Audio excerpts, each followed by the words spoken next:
It took me about 2 hours to get my shit together because it's like your whole life's over. Yeah. But I wouldn't accept it, obviously. So Bob Harari says, look, you need stem cells that have the force of life in it. So I call it life force, even though it's not just about stem cells. And he said, you need like 4-day-old cells, not your cells. And I said, well, I don't want fetal cells. He goes, no. He says, when babies are born, we have the cord, which is filled with this, and the placenta, and most people throw it away. And he's the first person, I'm sure you know that if you have a baby today, they encourage you to consider saving it for the child. He's the one who created that. So he saved so many lives with it. It's amazing. But today, you can get allogenic cells, the fancy word for cells from another source.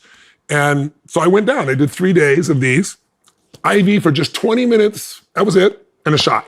First day, they told me I probably felt tired. I felt really tired.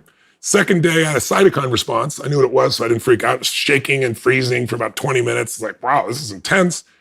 But I went to sleep and I woke up the next day. Not only was my shoulder perfect, and by the way, the MRI shows it's perfect, but my spine, I stood up with no pain in my spine for the first time in 14 years. So I became obsessed. I was like, okay, here's what I'm gonna do. I am gonna go learn everything about stem cells. And then I realized it wasn't just stem cells. It's this revolution in regenerative medicine. And the end of the story is, I get so many people heard about what I did and so forth, and I was asking everybody questions that the Pope invited me to come speak. The Pope every 2 years rather, does a 3-day stem cell regenerative conference because he sees this as a gift from God. He brings in the doctors from all over the world who are the best. So I said, I'm happy to do the cleanup speech the last day, but I want the right to then come with all the doctors and attend all the sessions for 3 days. They let me do it. Got an education of a lifetime. And I met 24 people that were sent home, some to hospice, some just sent home to die because their cancers were so severe. And they're alive today because they met Dr. Carl June and his CAR T cells, or they met another.